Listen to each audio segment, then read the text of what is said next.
Advance learners के online English classroom में आप सभी का स्वागत है. My dear viewers and student, today in this classroom we are going to explain a poem after Blenheim. This particular poem is written by Robert Southey. Yeah, he is the composer of this poem, Robert Southey. He was an English poet of romantic revival. Actually, student, this is an anti-war poem. In this poem, poet wants to convey us how meaningless war are, right? In war, everything is lost by everybody. Yet, after the battle, everyone used to praise only the victory of it and forget all about sacrifices and sufferings. Really, this anti-war poem was very much famous. Actually, students, इस pome में एक war जो England और France के बीच में हुआ था, and it was happen in year 1704. 1704 में यह युद्ध हुआ था और पोएट ने इस पोम को लिखा था 1798. Means after the 94 years of this particular war, this poetry was composed, right? तो आज इसी पोम की मैं आप लोगों के सामने व्याख्या करूंगा, line by line, word by word. By the way, एक इंफॉर्मेशन मैं आपको दूं, इस बुक की, मतलब जो बुक आपके कोर्स में चलता है, ट्रेजर ट्रोव, इस बुक की अदर पोएट्री के लिए आप मेरे प्लेलिस्ट में जा सकते हैं, जहां से दूसरे पोएट्री की भी आपको लिंक मिल जाएगी, वहां पर वीडियो आपको मिल जाएगा. ठीक है, तो चलिए मैं आज इस पोएट्री की व्याख्या करता हूं. और यह poem as many as 11 stanzas में लिखी गई है. It is a little bit longer poem. So before going to start the explanation, I request you and suggest you at the same time, please be handy with your book, pen and paper, right? ताकि जब मैं आपको यहाँ से explain करूँ इस pome को, तो जो कुछ भी आपको इंपॉर्टेंट लाइन लगे, you can note them down immediately, right? And one more information, जिन लोगों ने अब तक मेरे इस चैनल को सब्सक्राइब नहीं किया है, I request them, just go ahead, subscribe my channel, and at the time, never forget to hit on this bell icon, so that whenever I do any kind of update in this channel, you may get notified, right? So now without being losed any moment, let's start the explanation. और आप pen और paper लेकर ready, ठीक है? So students, now I hope you are handy with pen and paper, and now it is time to start the explanation of this poem, right? Okay, fantastic. I start. It was a summer evening. Old Casper's work was done, and he before his cottage door was sitting in the sun, and by him spotted on the green his little grandchild, wild mine. This is the very first stanza of this poem. Students, इस first stanza में poet ने हमें हमारे सामने introduce किया है इस poetry के जो मेन कैरेक्टर हैं, कास्पर, राइट?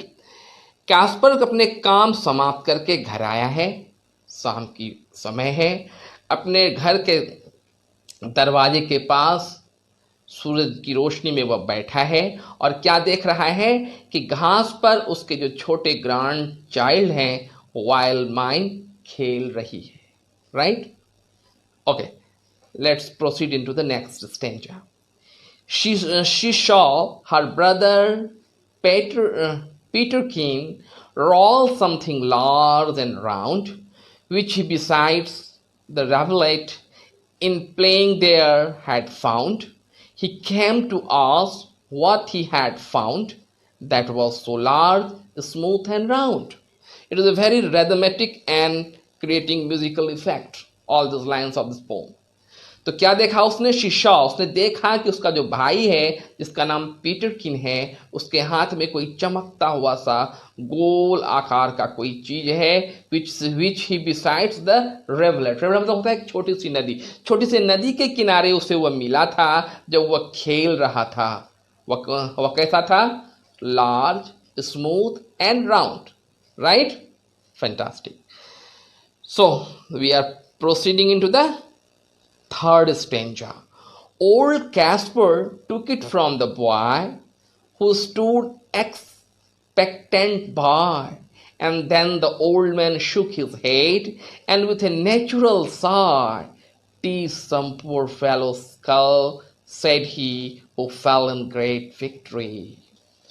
कैस्पर ने उसको उठा लिया। क्या उठा लिया? वह जो राउंड स्मूथ जो मटेरियल था जो पीटरकिन को मिला था, उसे लिया है ओल्ड कैस्पर ने, who stood expectant by। और वह जो बच्चा है, जो ही उनके दादाजी ने वह सामान अपने हाथ में लिया, तो now this boy was standing there with some expectation, means उसे आशा थी कि in the next moment his grandfather is going to explain about the thing. Grandfather ने क्या किया? The old man shook his head and with a natural Shah, एक अफसोस जाहिर करते हुए, एक दुख प्रकट करते हुए, जो एक सामान्य सी घटना थी, उस बूढ़े ने, उस दादाजी ने सर को हिलाया और क्या कहा? "'Tis some poor fellow's skull," said he. "'Tis' means this is, यह किसी पुअर फेलो मतलब बेचारे किसी आदमी का यह स्कल है। स्कल मतलब खोपड़ी की हड्डी। और कहा who fell in great war, जो कि एक बड़े से युद्ध में मारा गया था, right? Okay, next stanza. I find them in the garden, for there are many here about, and often when I go to plows, the plowshare turn them out. So now his grandfather narrating a story कि यहाँ जब हम खेती करते हैं, means he was a farmer now, तो क्या जब भी वे खेत में हल चलाते हैं ना, तो उसके अंदर से इस तरह की चीजें बाहर हो जाती है। This line indicates that definitely in that particular area जहाँ पर अभी वह रह रहे हैं, वहाँ कभी बैटल फील्ड रहा होगा। That's why very now and then he found this kind of thing, right? चलिए नेक्स्ट स्टेंजा की ओर हम लोग प्रोसीड करते हैं, ठीक है? Good. For many thousand men said he were slain in great victory. आगे बता रहे हैं उसके दादाजी कि इस बड़े युद्ध में, जो एक भीषण युद्ध हुआ था, उसमें बहुत सारे लोग शहीद हुए थे। स्लेन मतलब शहीद हो जाना, शहीद हुए थे। Okay, now tell us what was all about. Young Peterkin, he cries.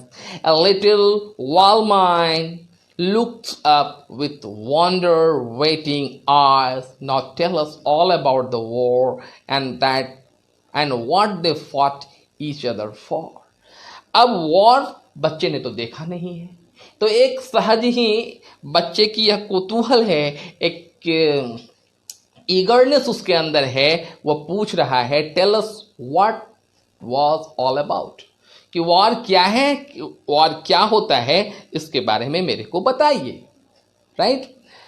और यंग पेटरकिन ही क्राई, चिल्लाते हुए जोर से पूछता है उसका वह grandson. And little Wilhelmine looks up, और वह जो बच्ची है वाइल्माइन बिना कुछ बोले आंखों से लग रहा है कि she is waiting for the answer. Not tell us about the war, वह भी पूछ रही है युद्ध के बारे में मेरे को बताइए। And what they fought each other for, और किस लिए लोग आपस में युद्ध करते हैं यह भी बताइए। बड़ा ही क्रूशियल क्वेश्चन, इस बच्चे की सहज जिज्ञासा है, सहज क्वेश्चन पूछ रही है कि आखिर यह युद्ध हुआ था तो क्यों हुआ था, उसके पीछे का कारण क्या था, मेरे को बताइए, ठीक है? कोई दिक्कत यहां तक? Good. So we are in the next stanza now. It was English Casper cried who put the friends to rout, but what they fought each other for I could not well make out. but everybody say quoth he that was a famous victory. कहानी बता रहा है कि क्या हुआ था. It was English Casper Cry who put the French to rout. Rout मतलब बुरी तरह से हरा देना. कह रहा है कि वह अंग्रेजों ने फ्रेंच को बुरी तरीके से हराया था. But what they fought each other, लेकिन क्यों वो आपस में लड़े थे? He has no exact answer. और इसलिए उसने कहा कि I could not well make out. मैं नहीं पता कर सका कि वे लोग लड़े क्यों थे, लेकिन लोग कहते हैं मतलब से कि यह एक बहुत ही भीषण युद्ध था. It was a famous victory. My father lived in Blenheim there. The young little stream hard by. They burned their dwelling to the ground, and he was forced to fly. So with his wife and child he fled, not had he where to rest his head. इस line में युद्ध की विभीषिका को बताया जा रहा है. अपने ऊपर जो इनका युद्ध बीता था वह बता रहे हैं. क्या बता रहे हैं? My father lived in Blenheim then. उस समय मेरे पिताजी बेलहेम में रहते थे. Yon little stream hard by. बगल में एक छोटी सी नदी की धारा बहती थी. They burn their dwelling. उन लोगों ने, किन्होंने? फ्रेंच ने उन लोगों का घर जला दिया. And he was force to fly. और फिर घर जब जल गया तो जान बचाने के लिए वे लोग भागे. उनके साथ कौन थी? उनकी वाइफ, मतलब ये दादाजी की पत्नी, और चाइल्ड मतलब खुद वे. So he is telling in this particular stanza his own experience of the war, right? कि किस तरीके से घर से बेघर कर दिया था उनको युद्ध ने, right? In the next stanza, with fire and shot the country round was wasted far and wide, and many a childing mother then and newborn baby died. But thing like that, you know, must be at every famous victory. कहानी बता रहे हैं और उसमें युद्ध की विभीषिका को पूरी तौर पर सामने उजागर कर दिया है. He reveals the aftermath of the war. युद्ध के बाद का क्या परिणाम होता है, युद्ध की विभीषिका कैसी होती है, इस लाइन में ये बता रहे हैं. क्या? कि with fire and shot the country round. देश के चारों ओर में केवल तलवार और आग ही दिखाई पड़ रही थी. बहुत सारे बच्चों ने अपनी मां को खोया और मां ने बच्चों को खो दिया. लेकिन फिर एक आयरनिकली यहाँ पर व्यंग्यात्मक तौर पर पोएट कह रहा है, लेकिन बड़े बड़े युद्ध में भी तो ये छोटी मोटी बातें होती रहती हैं. They say it was shocking sight. After after the field was won, for many thousand birds were lay rotting in the sun. But thing like that, you know, must be after a famous victory. आगे फिर बता रहे हैं कि इस युद्ध में देशे मतलब इनके पिताजी, इसके पूर्वज इन्हें बताते थे कि it was A shocking site. बड़ा ही दुखदायी स्थिति था. हजारों लोग मरे पड़े थे, उनके डेड बॉडी रॉट कर रहे थे सन में. लेकिन फिर इस लाइन को दोहरा रहे हैं. मीन्स एक बार फिर आयरनिकली वे बता रहे हैं कि इस बड़े विजय में यह छोटी मोटी बातें होती रहती हैं, right? Great praise the duke of Marlborough won and our good prince Eugene. Why it was very wicked thing, said the little wild mind. बता रहे हैं दादाजी कि लोगों ने ड्यूक की प्रशंसा की, लोगों ने प्रिंस की प्रशंसा की, लेकिन वह बच्ची बोल पड़ रही है. Said the wild man, why was the wicked thing? प्रशंसा क्यों की? यह तो बड़ा ही wicked thing था, बड़ा ही दुष्ट बुरी बात थी. Nay my little child quoth he it was a famous victory. फिर इस बच्ची की बात को बीच में काटते हुए बोल रहा है कैस्पर कि नहीं, ये एक बहुत बड़ी विजय थी. And everybody praise the Duke who his great fight did win, but what good came out at last. लोगों ने ड्यूक की प्रशंसा की, लेकिन पोएट यहां पर पूछ रहा है, लेकिन मिला क्या लोगों को? Definitely students, war never gives anything to anyone. It always takes, it always brings destruction, right? अच्छा था उस बच्ची ने, वाइल माइन ने अब लास्ट स्टेंजा में पूछ रहा है यह लड़का पेट्रोकेन कि वो क्या लाया युद्ध ने, युद्ध में मिला क्या? Students, in war we never ever get anything.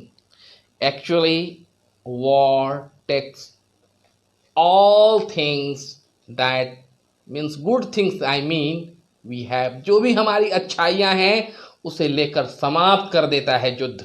युद्ध हमेशा विभीषिका लाता है और इसलिए दादाजी नहीं बता पाए. I can not tell said he, लेकिन it was a famous victory. यह एक प्रोपेगेंडा होता है, एक प्रचार किया जाता है कि युद्ध में जीत हुई, युद्ध एक बड़ी विजय थी. But the real story is that on the ground level we get nothing, right? So students, this is all about this poem.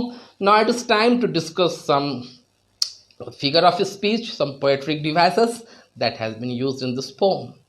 सबसे पहले तो आप देख रहे हैं कि इसमें irony का यूज किया गया है, बार बार कहा जा रहा है, but it was very famous victory. Actually this is an irony, right? इसके बाद इसमें मेटोनिमी का भी यूज किया गया है. मेटोनिमी क्या है? जब पोम में सिमिलर गुण वाले चीज को प्रदर्शित किया जाता है. जैसे कि पोएट में देखिए जो लाइन है, and by him spotted on the green, यहां पर ग्रीन मीन्स ग्रास को डिनोट कर रहा है. So it is metonymy, right? और इसमें आर्केज्म का भी प्रयोग किया गया है. आर्किज्म क्या होता है? जब वे वर्ड जो ओल्डन इंग्लिश में यूज होते थे, अभी भी जब पोएट इसका यूज करता है तो वह क्या है? आर्किज्म. जैसे आप देख लेते हैं पोम में, ने ने माय लिटिल गर्ल कोथ. ये ने और कोथ, now it is not use generally in English, right? So they are some figure of speeches that is used in this poem. Now we may discuss the rhyming scheme of this poetry. So the rhyming scheme of the poetry is A B C B B B B, right? And this is continuing in the entire poem. So student, that's all about this poem.